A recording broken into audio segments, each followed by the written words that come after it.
Apa langkah Prabowo yang harus ditempuh agar koalisi tetap terjaga di tengah upayanya untuk memperkuat posisi pemerintahan?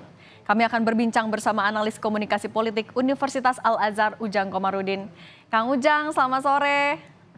Selamat sore, Mbak Cindy. Kang Ujang, kalau Kang Ujang Ya, sendiri melihatnya sudah adakah potensi resistensi nih dari Koalisi Indonesia Maju dengan adanya PKB dan juga Nasdem? ya, resistensi ada, tapi kecil ya. Kalau PKB dan Nasdem tidak. Tetapi yang resistensi itu kan PKS, yang itu sudah ditolak oleh Partai Gelora. Ya, penolakannya wajar karena dulu mereka bersatu gitu ya dalam sebuah partai dan Gelora menjadi bagian pecahan dari PKS. Jadi ketika misalkan Gelora sudah habis-habisan, mati-matian berdarah-darah memenangkan Prabowo Gibran, tahu-tahu PKS di ujung gitu ya menelikung apa namanya menyusul dalam tikungan sehingga masuk koalisi Prabowo Gibran.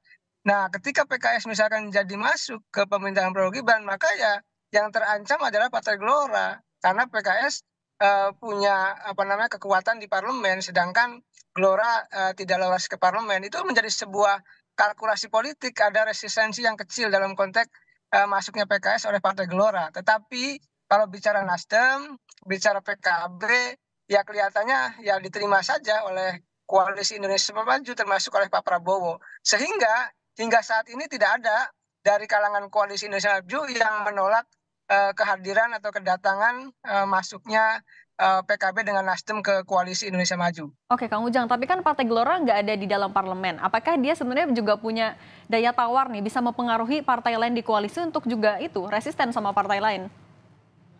Daya tawar pasti ada ya, tetapi kekuatan politik itu kan dilihat dari jumlah kursi, jumlah apa anggota DPR. Nah, ketika mereka tidak lolos ke Senayan, tidak ada di Senayan, ya kalau soal bisik-bisik iya, tapi kalau soal mempengaruhi kebijakan partai, saya rasa tidak ya, karena partai-partai di Koalisi Indonesia Maju mereka punya apa namanya independensinya sendiri, punya keyakinannya sendiri, punya penerimaan ataupun mau daya tolaknya sendiri kepada partai-partai yang baru datang atau kepada mereka-mereka yang kalah yang ingin masuk ke koalisi Prabowo Gibran. Jadi saya melihat kalau soal Gelora dengan PKS itu soal masa lalu saja yang hingga hari ini masih belum ketemu gitu. Ya kalau ada yang di luar, ada yang di dalam. Kalau di dalam semua ya pasti ada yang tersingkir salah satunya begitu. Oke, kalau selain Gelora untuk yang partai politik yang ada di dalam parlemen, siapa lagi yang kalau Kang Ujang lihat? Kalau AHY kan kemarin bilang ini bukan soal besar-besaran koalisi, tapi gimana caranya nggak rontok di tengah jalan. Itu sinyal resistensi juga bukan? Ya, antisipasi. Saya rasa ini warning, sesuatu yang bagus saja, sesuatu yang positif. Artinya AHY mengingatkan kepada Pak Prabowo, mengingatkan ke Koalisi Indonesia Maju bahwa sejatinya membangun koalisi yang gemoy, yang gemuk, yang mayoritas itu tidak keropos. Artinya harus solid, harus juga berdasarkan kepada proporsinya masing-masing. Kalau saya sih melihatnya begini, kalau masing-masing partai mendapatkan jatah dengan proporsinya masing-masing, tidak akan ribut. Tetapi kalau ada yang terlukai gitu ya, kalau ada jatah kursi menterinya misalkan dikurangi, ya pasti ribut. Dan saya meyakini ya dalam konteks membangun koalisi yang gemuk tersebut, Pak Prabowo akan memperhitungkan asas proporsionalitas, baik bagi yang sudah masuk di koalisi Indonesia Maju maupun bagi yang partai-partai yang baru seperti PKS maupun Partai Nasdem. Jadi soal bagi-bagi saja kalau pembagiannya adil, proporsional ya akan tidak akan ribut. Tapi kalau pembagiannya sudah tidak adil, ya pasti akan ada gejolak di dalam atau di koalisi tersebut. Nah Kang, kalau kita lihat pernyataan dari Golkar, dari PAN, dua-duanya bilang nggak risau nih kalau ada partai masuk lagi, karena soal menteri kan hak prerogatif dari presiden. Apakah Kang Ujang ngelihat keademan pernyataan dari PAN dan Golkar ini bentuk legowo atau justru udah ada deal-dealan sebenarnya? Ya begini Mbak, kita sama-sama tahu ya ketika Pak Prabowo Gibran didukung oleh koalisi partai-partai di Indonesia, koalisi Indonesia Maju. Ada Golkar, katakanlah ada Demokrat, ada Gerindra, ya termasuk PAN. Itu sudah ada tanda tangan kesepakatan ya untuk katakanlah partai Golkar mendapat berapa, PAN mendapat berapa, lalu Demokrat mendapat berapa jatah kursinya, sudah pasti ada.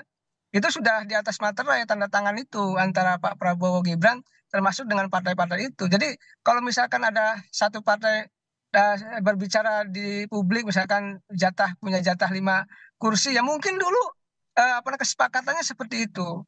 Jadi Pak Zulhas, Pak Erlangga mengatakan santai, rileks, ya karena memang di awal sudah dibicarakan ketika mendukung pendaftaran di KPU yang lalu.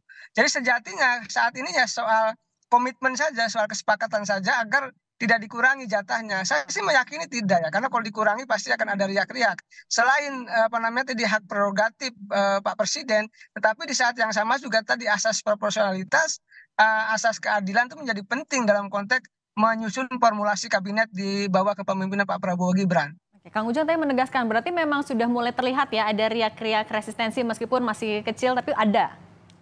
Ya, faktanya ada Partai Gelora kan, tapi partai-partai lain tidak ada. Ya saya melihat itu bagian daripada dinamika ya.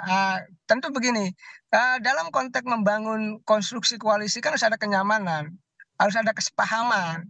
Kalau tidak ada kenyamanan ya sulit. Nah, masuknya PKS seandainya jadi gitu ya ke koalisi Prabowo Gibran itu membuat Gelora tidak nyaman. Oke. Tetapi masuknya Nasdem dan PKB itu partai-partai lain santai-santai aja, Golkar, tadi ya PAN juga santai karena memang koalisi Indonesia Maju yang ada sebelumnya gitu, sebelum PKB dan Nasdem masuk itu ya mereka sudah ada angka-angka jatah kursi dan portofolio kursi menterinya mana sudah ada itu, sudah mereka sudah paham begitu. Oke, kita fokus ke Nasdem sama PKB dulu ya Kang, yang udah memang fix nih akan bergabung di pemerintahan. Nah kalau Kang Ujang ngelihatnya analisisnya seperti apa? Kalau Nasdem dan juga PKB bergabung nih di koalisi, dampaknya apa ke politik negara dan juga ke internal koalisi Indonesia Maju sendiri?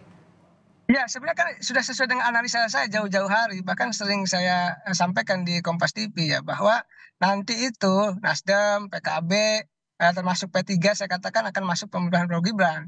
Nah, dan kenyataannya iya gitu ya. Nah, dalam konteks kalau masuk ke Prabowo Gibran, maka ya koalisi Prabowo Gibran itu akan mayoritas, akan 70% lebih kalau kita kalkulasikan.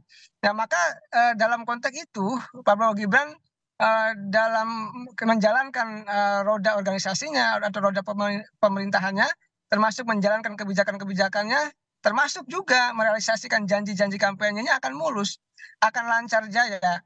Tetapi persoalannya adalah yang harus kita waspadai adalah ketika misalkan Prabowo Gibran membuat kebijakan-kebijakan yang tidak pro rakyat. Nah, kalau tidak kalau membuat kebijakan yang salah jalan, salah arah, salah jalur, tidak pro rakyat, lalu dieksekusi disetujui ya oleh partai-partai koalisi Indonesia Maju, maka ini kan menjadi persoalan. Ya ini sebenarnya yang sama mirip mirip dengan pemerintahan Pak Jokowi. Misalkan ketika revisi Undang-Undang KPK, ketika pengesahan Undang-Undang Omnibus Law, ketika revisi Undang-Undang Minerba, itu kan tidak ada keperpihakannya kepada rakyat ataupun buruh, tetapi dieksekusi karena memang kekuatan pemerintahan Jokowi Maruf Amin mayoritas di parlemennya. Nah, formula seperti itu juga kelihatannya akan terjadi di pemerintahan Prabowo Gibran. Tetapi apakah Prabowo Gibran nanti tadi ya membuat kebijakan-kebijakan yang pro rakyat atau tidak? Ya hanya sejarah yang akan melihat, sejarah yang akan menilai dan kita saksikan bersama. Dan mudah-mudahan saja gitu walaupun formulasinya sama, kekuatan parlemennya sama-sama kuat, tetapi mudah-mudahan Prabowo Gibran bisa menjalankan amanah publik, amanah rakyat dengan baik dengan membuat kebijakan yang tidak melukai rakyat seperti itu. Nah, dalam konteks di internal apa namanya Prabowo sendiri, ya saya sih meyakini ya sampai hari ini sampai detik ini mereka sih sudah sama-sama paham, sama-sama tahu. Tadi sudah saya katakan siapa mendapat apa, kapan dan bagaimana. Artinya partai A mendapatkan jatah menteri mana, portofolio menteri mana, itu juga sudah kemungkinan jauh dari awal sudah disepakati. Hanya tinggal memang memberikan jatah kursi menteri kepada PKB dan Nasdem berapa. Sebenarnya itu sih. Oke, PKB sama Nasdem kan yang paling baru nih gabung di koalisi. Akan dapat jatah menteri? Pasti Mbak, yang namanya berkoalisi pasti dapat jatah menteri. Kenapa? Karena mereka sama-sama partai yang lolos parlemen. Apalagi mereka partai katakanlah kelas menengah ke atas. Berapa Partai kira-kira Kang kursinya? kalau saya Posnya sih, mana juga? kalau saya sih lihat ya yang proporsional itu ya dua. Nasdem dua, PKB dua itu proporsional. Tapi kalau lebih dari itu resistensinya akan ada. Tapi lebih kalau kecil dari angka tadi, maka kemungkinan besar juga mereka juga malas.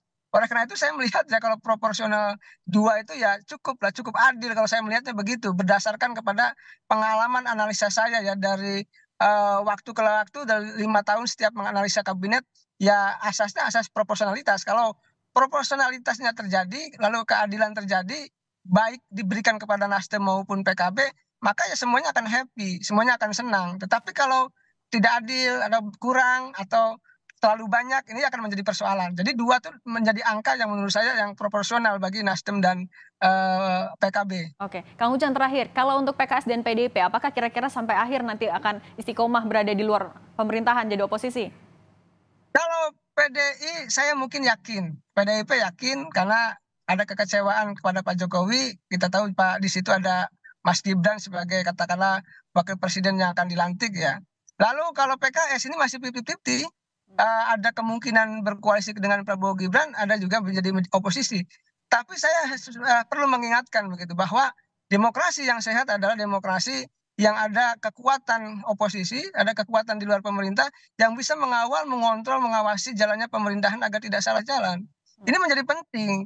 Ya kalau demokrasi tanpa oposisi ya, mohon maaf demokrasinya tidak akan sehat, tidak akan kuat dan tidak akan bermartabat. Karena nanti mohon maaf demokrasinya akan mudah dibelokkan begitu. Oleh karena itu kita butuh penyeimbang yaitu katakanlah PDIP dan PKS. Cuma PKS kelihatannya masih juga ya sedikit lagi digoda-goda ya, dirayu-rayu untuk masuk pemerintahan Prabowo Gibran. Apakah nanti masuk atau tidak tentu Majlis Syuro yang akan mengambil keputusan 99 tokoh internal dari PKS tersebut Kang Ujang, begitu. tapi kalau PDIP sendiri yang jadi oposisi, kuat nggak kira-kira? Kalau saya sih menarik ya. Kalau PDIP oposisi sendiri menarik. Kenapa? Akan semakin keras, akan semakin kencang gitu ya dalam mengkritik pemerintahan Prabowo Gibran. Nanti kalau tidak didukung oleh partai lain, ya kelihatannya dia akan bersama-sama dengan civil society, dengan kekuatan apa namanya kaum intelektual, cendekiawan, kalangan kampus gitu, aktivis pasti akan ke sana apa namanya berkolaborasinya untuk bisa mengkritisi jalannya pemerintahan. Kalau kekuatan parlemennya pasti kalah. Tapi dalam konteks kekuatan membangun kekuatan narasi publiknya mungkin bisa juga menang kalau seandainya Prabowo Gibrannya membuat kebijakan yang tidak pro rakyat seperti itu. Tapi kalau membuat kebijakannya sesuai dengan keinginan publik, keinginan rakyat, ya kelompok pemerintah ya akan lebih unggul begitu. Oke, kita lihat ya nanti gimana Prabowo Gibran utak-utik nih, gimana komposisi kabinet menterinya. Karena kita tahu kan, itu hak prerogatif dari Presiden. Terima kasih Kang Ujang Komarudin.